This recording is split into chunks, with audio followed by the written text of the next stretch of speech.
말씀의 주제는 하나님으로서는 다 하실 수 있다, 이런 주제로 말씀을 드리겠습니다. 그 앞에는 이렇게 표현할 수, 사람으로는 할 수 없을 때 하나님으로서는 다 하실 수 있다, 이런 주제입니다.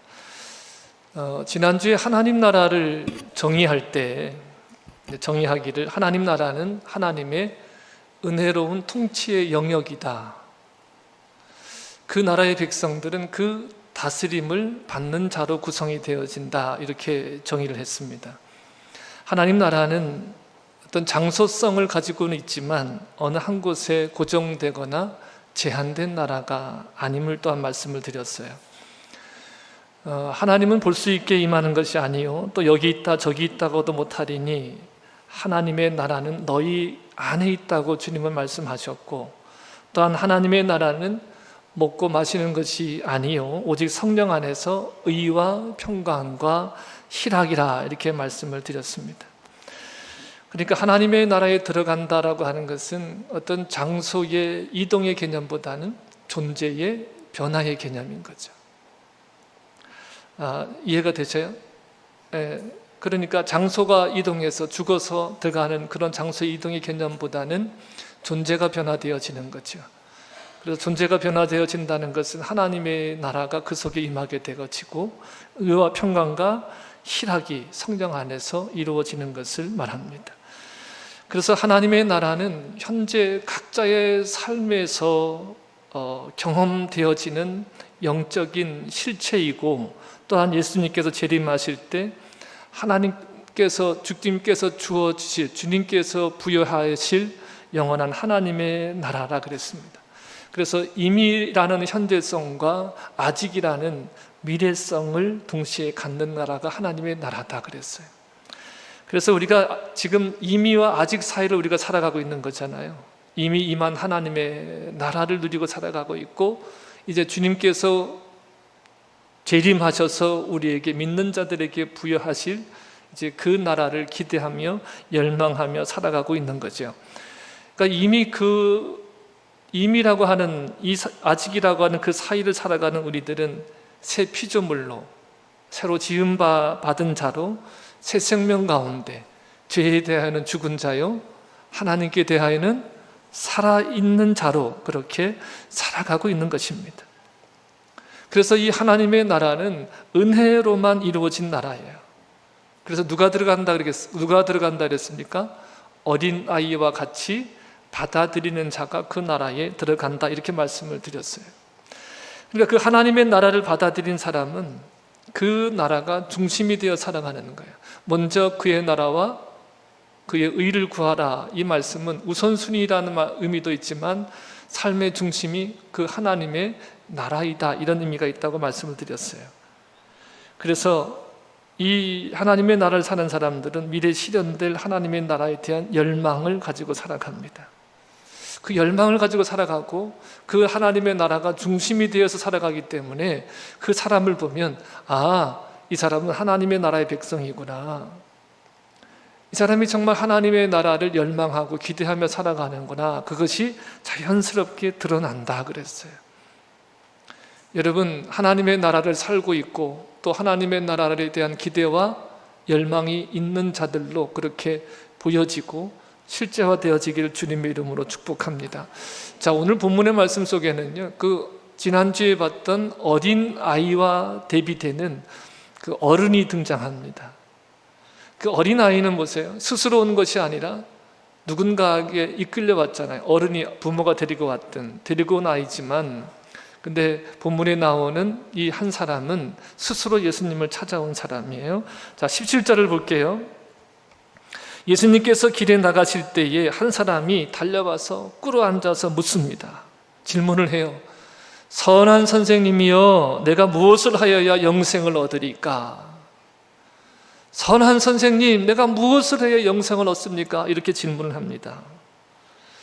자, 우리가 수많은 질문을 가지고 살죠.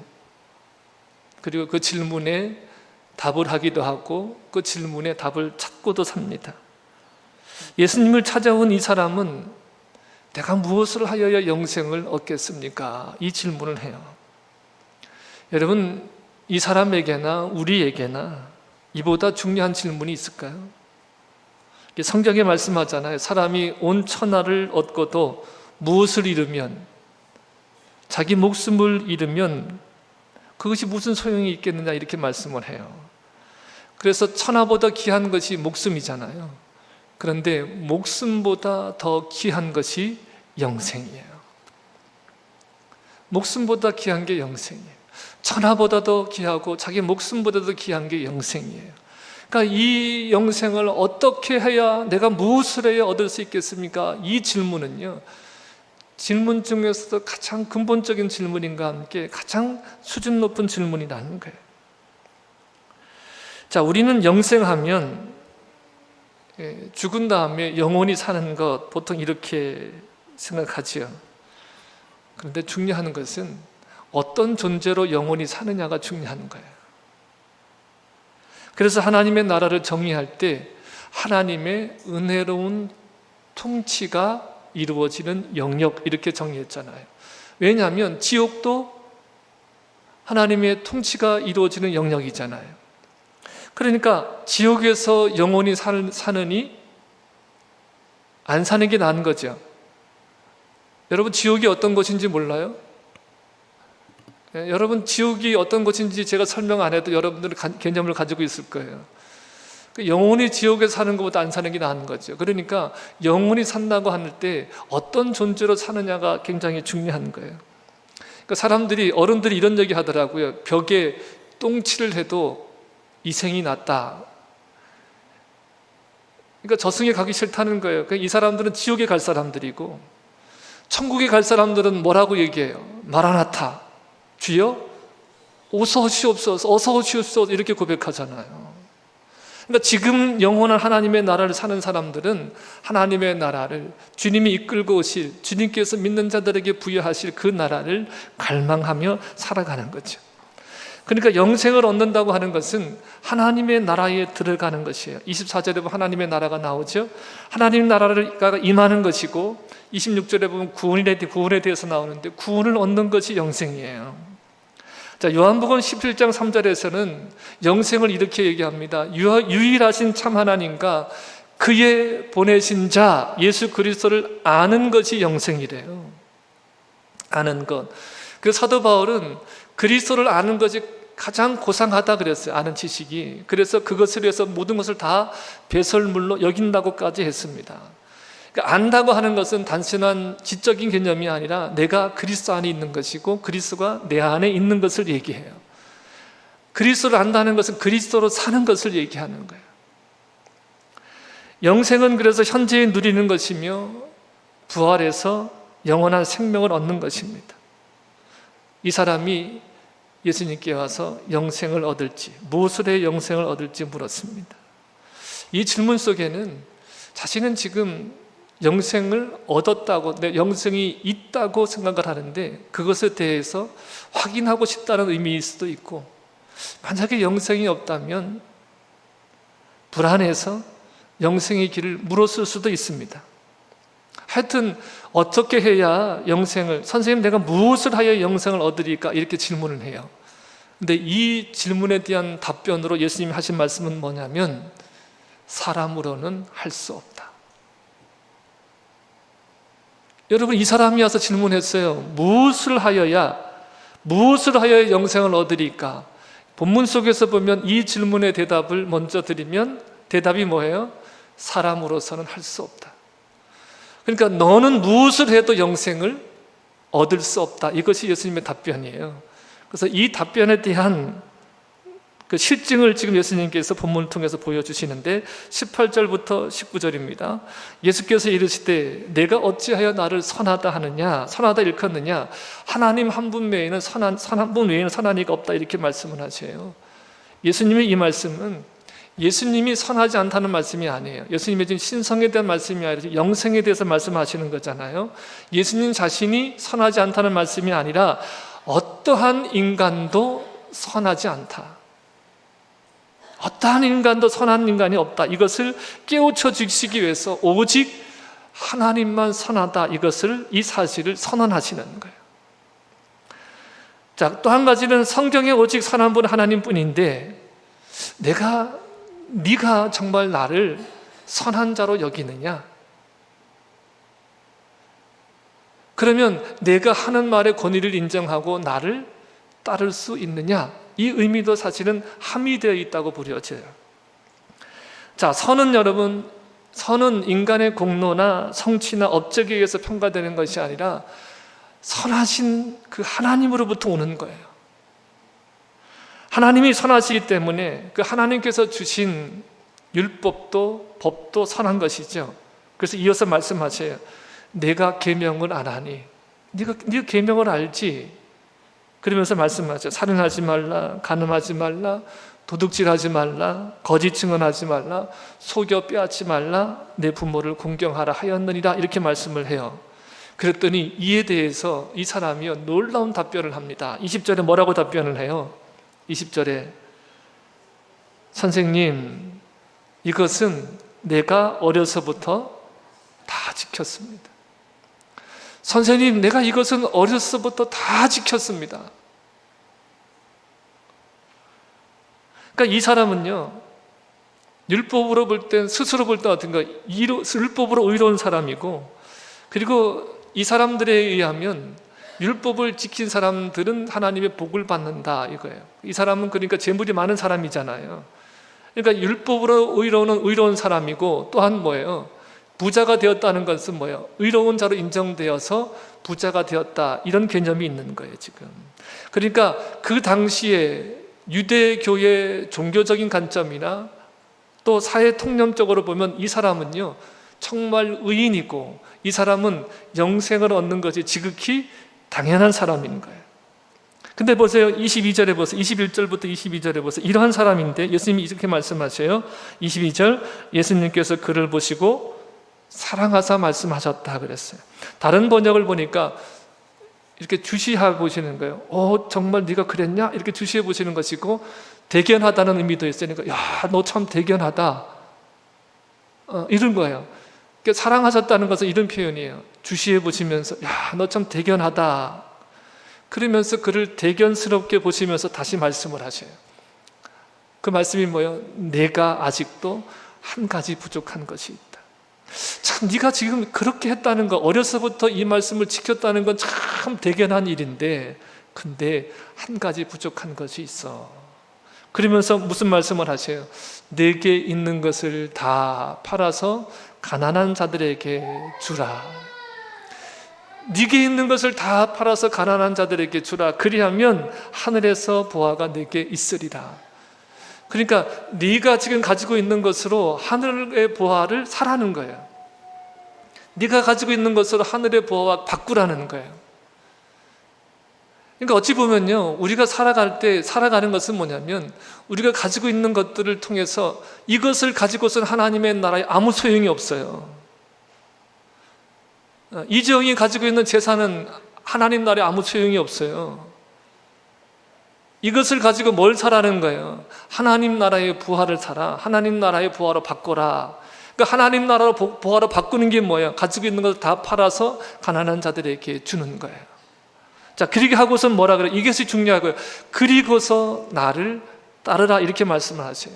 자, 보세요. 오해하지 마셔야 될 게 뭐냐면, 내게 있는 것을 다 팔아서 가난한 사람들에게 주는 것이 영생을 얻는 길이 아니에요. 오해하시면 안 돼요.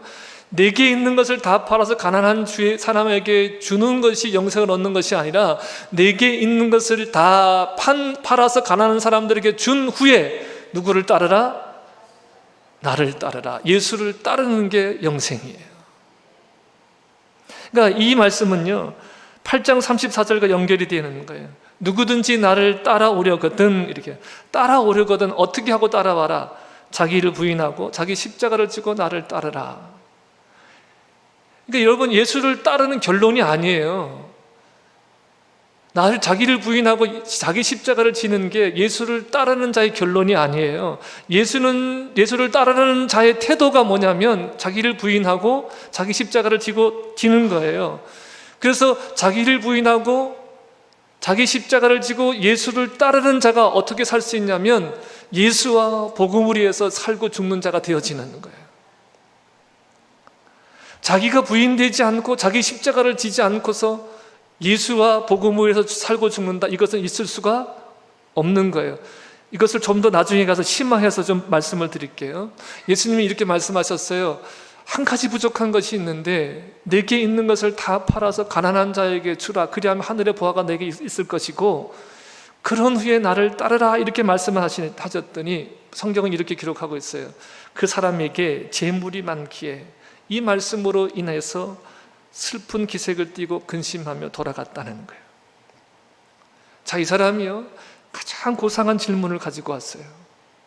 내가 무엇을 해야 영생을 얻으리까?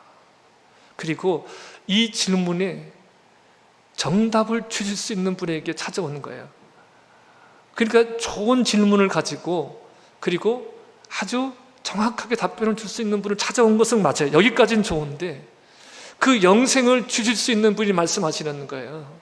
내게 있는 것을 다 팔아서 가난한 자에게 주고서 나를 따르라. 이렇게 말씀하시자 어떤 일이 벌어져요? 그 사람이 돌아서는 거예요. 근심하며 돌아서는 거예요. 왜 돌아섰다 그랬어요? 재물이 많기 때문에. 어려서부터 말씀을 다 지켰다고 했으나 지금 이 사람은요, 자신은 다 지켰다고 말했지만 스스로 자기가 지키지 못했음을 증명하고 있는 거예요. 스스로 지켰다고 말했지만 사실은 예수님의 이 말씀 앞에서 근심하며 돌아감으로 스스로 지키지 못했음을 스스로 증명하는 거예요. 그래서 사람으로는 할 수 없다. 이 사람은 다 버리고 예수님을 따름으로 인해서 얻는 영생보다 자기 재물과 자기 의를 더 의지했기 때문에 영생이신 예수님을 떠났습니다. 그러니까 사람으로는 할 수 없음이 드러나는 거예요. 도덕적이고 윤리적이다 그래서 영생을 얻는 게 아니에요. 예수님이 말씀하셔요. 재산을 가진 사람은 하나님의 나라에 들어가기가 참으로 어렵다 하십니다. 부자가 하나님 나라에 들어가는 것보다 낙타가 바늘기로 들어가는 것이 더 쉽다, 이렇게 말씀을 하셔요. 낙타는 바늘기로 들어갈 수가 없습니다. 이렇게 해석하시는 분들도 있어요. 원래 성문이 닫히고 나면 한밤중에 급하게 오는 전통들 있잖아요. 그런 것을 가지고 오는 사람들이 들어가는 문, 그 문을 이제 낙타기라 이렇게 얘기한다는 얘기도 있는데, 사실 그러한 것보다는 분명하게 말씀하시는 것은 뭐냐면 낙타는 바늘기로 들어가지 못한다는 거예요. 그러니까 이 말을 하면 또 누군가는 이렇게 얘기해요. 아니 목사님, 낙타가 들어갈 수 있을 만큼 큰 바늘기가 있는 바늘을 만들면 될 것 아닙니까? 그것도 맞는 말이긴 하죠. 근데 이렇게 말하는 사람은 어린아이예요. 이 말씀의 의미는 뭐예요? 못 들어간다는 거예요. 못 들어간다. 그러니까 제자들이 놀라는 거예요. 26절에 제자들이 놀라서 말합니다. 그런즉 누가 구원을 얻으리까? 아니 누가, 그러면 이 사람이 아니면 예수님이 그 사람에게, 예수님을 찾아온 사람에게 하는 얘기를 들은 거잖아요. 그러니까 제자들이 볼 때도 이 사람은요, 의로운 사람이에요. 이 사람은 영생이 있다고 분명히 볼 수밖에 없는 사람이에요. 근데 예수님이 말씀하시는 거예요. 부자가 하나님 나라에 들어갈 수 없다는 거예요. 그러니까 제자들이 놀라서 묻습니다. 자기들끼리 얘기해요. 그러면 누가 구원을 받는가? 누가 구원을 얻을 수 있는가? 24절에도 보면 매우 놀랐어요. 말씀드렸던 대로 어떤 종교적인 것이나 사회적인 통념으로 보면 이 부자인 사람은 하나님의 나라에 들어가야 되는, 영생을 얻어야 되는데 그런 사람이 아예 들어가지 못한다고 하니까 제자들이 놀라서 자기들끼리 말하는 거예요. 이 사람이 못 들어가면, 이 의미죠. 이 사람이 못 들어간다 그러면 누가 들어가겠는가? 이렇게 말합니다. 27절에도 보면 말하죠. 27절, 예수께서 그들을 보시며 이르시되 사람으로는 할 수 없을 때 뭐라고 말씀하세요? 하나님으로서는 그렇지 아니하니 하나님으로서는 다 할 수 있다, 이렇게 말씀을 하세요. 그러니까 제자들이 말하는 거예요. 어떻게 이 사람도, 이런 사람이 구원을 받지 못하면 누가 구원을 받을 수 있는가? 이 질문에 대해서 예수님이 말씀하시는 거예요. 사람으로는 구원할 수 없지만 하나님으로서는 다 하실 수 있다, 이렇게 말씀을 하세요. 그러니까 영생을 얻는 일, 구원을 얻는 일, 하나님 나라에 들어가는 일은 하나님의 일이지 사람의 일이 아니라는 거예요. 그러니까 영생을 얻는 일은 오직 하나님만이 하십니다. 그러니까 예수님을 찾아온 사람은요, 사실은 질문 자체가 잘못되어진 거예요. 이 사람이 뭐라고 질문했어요? 내가 무엇을 하여 영생을 얻으리까? 이렇게 말했거든요. 사람이 무엇을 한다고 해서 영생을 얻는 게 아니에요. 무엇을 해도 영생을 얻지 못합니다. 그러니까 질문 자체가 잘못되어진 거죠.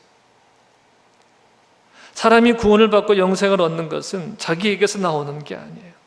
사람의 공로나 업적을 통해서 영생을 얻고 구원받는 것이 아닙니다. 그래서 선한 사람이 없어요. 선한 사람이 없어요. 근데 뭐라고 말씀하세요? 사람으로는 할 수 없지만 누구는 할 수 있다? 하나님으로서는 다 할 수 있다, 이렇게 말씀을 하세요. 그러니까 어떤 사람, 어떤 모양의 사람이야도 하나님은 그 사람을 전부 영생을 얻을 수 있게 능히 하실 수 있다는 거예요. 그러니까 자꾸 여러분, 내가 무엇을 해서 영생을 얻을 수 있다는 것과 함께 나 같은 사람이 나도 구원받을 수 있나, 이런 의문을 갖거든요. 내가 무엇을 해서 구원을 얻을 수 없는 것도 진리지만 내가 생각하는 나 같은 사람도, 나와 같은 인간도 하나님은 능히 구원하실 수 있는 분이시라는 거예요. 이것을 받아들이셔야 됩니다. 예수께서 그들을 보시며 이르시되 사람으로는 할 수 없으되 하나님으로는 그렇지 아니하시되 아니하니 하나님으로서는 다 하실 수 있느니라. 그러니까 여러분, 이것을 아는 것이 우리가 영생을 얻는 데 있어서 첫 번째 원칙이에요. 이것이 첫 번째 원칙입니다. 우리가 영생을 얻는 것은 하나님만이 하실 수 있는 것임을 알고 그 하나님을 주목하고 하나님을 의지해서 살아가는 것, 이것이 뭐예요? 영생을 얻는 첫 번째 원칙이라는 거예요. 자, 하나님은 그러면 어떻게 영생을 얻게 하십니까? 요한복음 3장 16절입니다. 요한복음 3장 16절, 하나님이 세상을 이처럼 사랑하사 독생자를 주셨으니 이는 그를 믿는 자마다 멸망하지 않고 영생을 얻게 하려 하십니다. 영생을 얻게 하려 하십니다. 하나님이 우리를 구원하고 영생을 얻는 그 일을 누구를 통해서 하세요? 예수님을 통해서 하시기 때문에 회개하고 복음이신 예수 그리스도를 믿고 따라갈 때 구원을 얻는 거예요. 하나님이 그 아들을 보내셔서 화목제물로 삼으시고 주와 그리스도로 믿는 사람들을 구원하시고 영생을 얻게 하시고 하나님의 나라를 누리게 하셨습니다. 고린도후서 5장 21절에 이런 말씀이 있습니다. 하나님이 죄를 알지도 못하신 이를 우리를 대신하여 죄로 삼으신 것은 우리로 하여금 그 안에서 하나님의 의가 되게 하려 하십니다. 아멘. 그러니까 사람이 할 수 없는 것을 누가 이루셔요? 하나님이 이루시는 내용이에요. 죄를 알지도 못하는 예수님을 우리를 대신해서 죄로 삼으셔서 우리가 예수 그리스도 안에서 하나님의 의가 되게 하십니다. 그래서 그리스도 안에서 하나님의 의가 되는 것이 구원이에요. 그리스도 안에서 하나님이 의롭다 하시는 게 구원이에요. 그러므로 우리가 영생을 얻는 길은 예수님을 믿고 예수님을 따르는 길밖에 없어요. 그래서 나를 따르라 말씀하시는 거예요. 다른 말로 하면 예수님을 알고 예수님을 얻고 예수님 안에서 발견되는 그 예수님과 친밀한 사귐을 사귀면서 살아가는 삶, 이것이 구원의 길이고 영생의 길이라는 것입니다. 그런데 중요한 것은 뭐예요? 사람으로는 할 수 없을 때 하나님으로서는 다 하실 수 있다는 거예요. 자, 그러자 베드로가 이렇게 말합니다. 28절 말씀이에요. 28절 말씀에 뭐라고 말씀하세요? 보소서 우리가 모든 것을 버리고 주를 따랐다는 거예요. 자, 이 말의 의미가 뭘까요? 지금 한 사람은 모든 것을 버리지 못하고 예수님을 따르지 않았잖아요. 근데 제자들은 어떤 사람들이에요? 다 버리고 예수님을 따랐다는 거예요. 그러면 우리에게는 영생이 있지 않습니까? 이런 말이에요. 그 사람은 떠났지만 우리는 모든 것을 다 버리고 예수님을 따랐지 않습니까? 그러면 우리에게는 영생이 있는 거죠. 이런 말이에요. 자, 29절 30절을 보겠습니다. 예수께서 뭐라고 말씀하세요? 예수님께서 이러세요. 내가 진실로 너에게 이르노니. 이게 진실이라는 말은 아멘이라는 말이에요. 진실이라는 말은 확정된 진리라는 거예요. 말씀하시요. 나와 복음을 위하여 모든 것을 버린 자는 현세에 100배나 받되 핍박을 겸하여 받고 내세 영생을 받지 못할 자가 없다. 이렇게 말씀을 하세요. 자, 여러분, 지금까지는 주목을 안 하셔도 괜찮아요. 여기서부터 좀 주목을 하셔야 돼요. 굉장히 중요한 대목이에요. 우리가 여기서 현세에서 100배를 받는다, 이 말에 대해서 어떻게 우리가 해석을 해야 되냐는 거예요. 현세에서 100배를 받아요. 근데 100배를 받는 것을 다 뭐라 그럽니까? 형제나 자매나 어머니나. 형제를 100배를 받고 자매를 100배를 받고 어머니를 100배를 받아요? 그러면 이렇게 살면 어머니가 100명이 된다는 얘기예요? 아니, 100배라는 것은 뭐예요? 1배, 2배, 100배라는 것은 뭐예요? 100명이 된다는 의미보다 더 큰 거잖아요. 우리가 그런 의미로 해석해야 될까? 그러니까 여기서 100배가 된다고 하는 것은요, 뭐냐면 새로운 가족이 된다는 말씀이에요. 새로운 가족이 된다. 다시 한번 보세요. 내가 진실로 너에게 이르노니 나와 복음을 위해서 집이나 형제나 자매나 어머니나 아버지나 자식이나 전토를 벌인 자는 현세에서 뭘 받아요? 집과 형제와 자매, 어머니, 자식과 전토를 100배나 받아요. 그러니까 어떻게 보면 전토, 땅을 100배로 받는다는 것은 어느 정도 이해가 되는 얘기지만 형제, 어머니, 아버지, 또 다른 그 번역을 보면 아내라는 표현도 있거든요. 아내. 그 아내를 100배로 받아요. 그러면 여기서 좋아할 사람이 있을지도 모르겠어요. 야, 그러면 아내를 100명으로 얻는다? 근데 그런 의미가 아니라는 거예요. 자, 여기서 보면 이 말씀의 의미가 뭐냐면 새로운 가족이 된다는 거예요. 예수님을 그리스도로 영접하면 하나님께로부터 난 자들이 되어지는 거잖아요. 이러한 새 가족이 되어지면 현세에서 핍박을 겸하여 받는다는 거예요. 실제로 예수님을 영접한 사람들이, 예수님과 복음에 산 사람들이 핍박을 받았어요. 현세에서 출교를 당하는 거예요. 그러니까 사회적으로 매장이 되고 경제적으로도 어떤 역할을 할 수가 없어요. 생존의 위협을 받았습니다. 이러함에도 불구하고 제자들이 모든 것을 버리고 주를 따랐습니다. 근데 여러분, 중요한 것이 있어요. 지금 여기서 이렇게 말씀한 이 당시에는 뭐라고 말하냐면, 베드로가 예수님, 우리는 모든 것을 버리고 예수님을 다 따랐지 않습니까? 이렇게 말했어요. 그런데 지금 예수님이 길가에서 그 사람을 만났거든요. 어디로 가는 길이냐면 예루살렘으로 올라가는 길이에요. 마지막 일주일, 그 예루살렘에 올라가서 예수님이 무슨 일을 당하세요? 붙잡히시고 핍박을 당하시고 십자가에 못 박혀 죽으시잖아요. 그 죽으시는 자리에 제자들이 있었어요? 없었어요? 다 버리고 예수님을 따랐다고 했던 그 제자들이 예수님이 십자가에 달리시는 그 자리에서는 다 도망갔어요. 예수님을 버렸습니다. 베드로나 제자들이 하는 말이 이런 말을 했어요. 주와 함께 죽을지언정 주를 부인하지 않겠다고 그랬습니다. 이것이 그들의 진심이었을 거예요. 진심으로 그 말을 했을 거예요. 그러나 아무리 진심이라도 자기 목숨을 내어놓아야 할 그 자리에서는 어떻게 다 도망갔어요. 여러분, 우리가 무엇을 버린다고 할 때 사실은 내가 버리는 것보다 더 귀한 것이 있기 때문에 버리는 거 아니에요?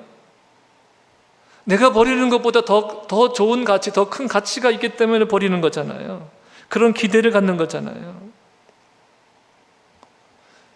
제자들이 버리고 예수님을 따랐어요. 그런 제자들이 기대한 게 뭐예요? 왜 버렸어요? 그들이 버린 것보다 실제적으로 더 많은 것을 얻을 수 있고, 하나님의 예수님이 이끌고 나라가 임할 때 좌편에 우편에 부귀영화, 이런 것 때문에 그들이 버린 거잖아요. 우리가 솔직히 보면 그런 거예요. 그렇다고 하면 그들이 버린 것이 아니라는 거예요. 제자들이 예수님을 따르면서 다 버렸다고 하지만 하나도 버린 것이 아닙니다. 결국 그들이 버린 것은 무엇 때문에 버리는 거예요? 자아의 확대를 위해서 버리는 거예요. 확대. 자기 자신에게 주어 있는 것들을 더 확대하기 위해서 예수님을 따르고 그를 위해서 버리는 거예요. 그렇기 때문에 결국은 자기 목숨을 버려야 할 자리에서 버리지 못하는 거예요. 그들이 버린 것은 무엇을 위해 버리는 거예요? 사실은 자기 목숨을 위해 버리는 거예요. 그래서 말씀하시는 거예요. 사람으로서는 구원 얻을 수가 없음을. 그래서 말씀하시는 거예요. 사람으로서는 구원 얻을 수 없음을 더 분명하게 보여주는 겁니다. 사람의 능력으로는 현세에서 백배를 받을 수 없고 내세에서 영생을 받을 수도 없음을 보여주시는 거예요. 자, 중요합니다. 정리합니다. 31절 말씀이요. 읽어보겠습니다. 그러나 먼저 된 자로서 나중되고 나중된 자로서 먼저 될 자가 많다고 하십니다. 예수님과 복음을 위해서 다 버리고 따라간 자들은 현세의 백배나 받고 내세의 영생을 얻는다고 말씀하시는 게, 이 말씀을 하신 것은 무슨 의미일까요? 제자들에게 말씀하시는 거예요. 지금 너희의 사고방식으로는, 그런 사고방식으로 따라오면 하나님 나라에 들어갈 자가 없다는 말씀이에요. 율법을 어려서부터 다 지킨 사람, 이로 인해서 복을 받아 부자가 된 사람입니다. 하나님의 축복을 받은 사람으로 누가 봐도 유대인들이 기다린 그 내세의 영생의 1순위로 들어갈 자로 보이지만 슬픈 기색을 하면서 근심하며 떠나갔습니다. 근데 여러분 보세요. 그런데 전혀 그 나라에 들어갈 수가 없다고 본 세리와 죄인들과 창기들이 먼저 들어갔다. 세리와 창기와 죄인들이 먼저 들어간다고 하면 천국은 세상의 모든 가치관, 특별히 유대인들이 가지고 있었던 가치관을 다 뒤엎는 거예요. 그러니까 여러분, 우리가 복음을 듣는다라고 하는 건 우리가 가지고 있었던 세상적인 어떤 가치관, 정신들, 그런 것들이 다 뒤집어 엎어지는 경험을 하는 거예요. 제자들이 아무리 예수님을 위해서 다 버리고 따라가도 십자가 앞에서 다 도망갑니다. 현세에서 백배나 받을 사람이 없어요. 그런데 중요한 것은 예수님이 십자가에 죽으시고 부활하시고 승천하십니다. 그런데 가시기 전에 약속하신 게 뭐예요? 너희에게 성령을 보내주시겠다. 약속하신 성령을 부어주시자 정말로 새로운 가족들이 되었습니다. 새로운 가족들이 생겼어요. 사도행전 2장 44절로 47절에 믿는 사람이 다 함께 있어 모든 물건을 서로 통용하고 또 재산과 소유물을 팔아 각 사람의 필요를 따라 나눠줬다 그랬어요. 사도행전 4장 32절로 35절에 보니까 믿는 무리가 한 마음과 한 뜻이 되어 모든 물건을 서로 통용하고 자기 물건을 조금이라도 자기 것을 하는 이가 하나도 없더라 그랬습니다. 이때 뭐예요? 사람들이 큰 권능으로 주 예수의 부활을 증언했다 그랬습니다. 새로운 가족, 그 새로운 가족들을 통해 나타나는 모습이 뭐예요? 백배나 받는 모습이 뭐예요? 자기 것으로 하는 자가 하나도 없어요. 자기 것을 다 팔아서 각 사람의 필요를 따라 나눠주는 거예요. 이것이 뭐예요? 현세의 백배나 받는 모습이라는 거예요. 새 가족이 되어진 모습이라는 거예요. 그러니까 이렇게 되는 일은 죄 없으신 하나님의 아들이 온전히 자기를 다 버려서 자기 양들을 구원하시기 때문에 자기 백성들에게 일어나는 일이에요. 이것이 바로 하나님께서 하시는 일이라는 겁니다. 예수님께서 십자가에서 모든 것을 버리심으로 지금 현세에서 그리스도의 몸이라는 백배를 만들어 내실 뿐만 아니라 새로운 가족에게 영원한 생명을 주시기 위해서 십자가에서 다 이루었다 하시는 거예요. 그러니까 여러분 뭐예요? 백배나 받는 모습이 뭐예요? 우리가 그리스도의 몸이 되어지는 거예요. 그리스도의 몸이 되어서 만물을 충만케 하시는 이로서의 충만함을 나타내는 거예요. 그러니까 나는 가만히 있는 것이 아니라 내 것으로 여기지 않는 거예요. 신명기를 통해서 보면 하나님을 경외하는 법을 배우는 게 뭡니까? 하나님의 것으로 아는 거예요. 모든 것이 하나님께로부터 왔음을 깨닫는 것이 하나님을 경외하는 거예요. 여러분, 우리는 여기서 복음이 무언가에 대해서 좀 생각을 해봐야 됩니다. 사람이 무엇을 어떻게 영생을 얻습니까? 이 질문의 답은 뭐예요? 사람으로서는 할 수 없다는 거예요. 영생을 주는 일이 사람에게 있는 것이 아니라는 거예요. 여러분, 사람으로 할 수 없다는 건 절망이잖아요. 그렇기 때문에 하나님으로서는 다 할 수 있다는 이 말씀이 복음인 거예요. 나는 할 수 없지만 하나님이 하신다. 사람으로서는 할 수 없지만 하나님으로서는 다 한다. 이것이 복음인 거예요. 그래서 여러분, 절망을 해본 사람이 복음을 받아들여요. 절망을 아는 사람이 정말 복음을 복음으로 깨달아요. 절망을 안 해본 사람이 누구예요? 예수님을 찾아온 그 한 사람인 거예요. 다 행했다는 거예요. 그런데 다 행한 것으로 되지 않는 거예요. 이렇게 절망해 본 사람이 복음을 복음으로 받아들여요. 하나님이 예수님을 한목제물로 삼으셔서 그 이름을 믿는 사람들을 구원하시고 영생을 얻도록 하시는 것이 복음입니다. 믿음이 뭐냐면, 믿음이 바로 이 복음을 받아들이는 것이 복음이에요. 이 믿음이 예수 그리스도와 연합되게 하고 구원이 실상이 되게 하고 주님 오셔서 이루실 그 나라를 갈망하며 소망하며 살게 합니다. 여러분, 회개하고 복음을 믿으세요. 회개하고 복음을 믿으세요. 하나님 나라가 가까웠습니다.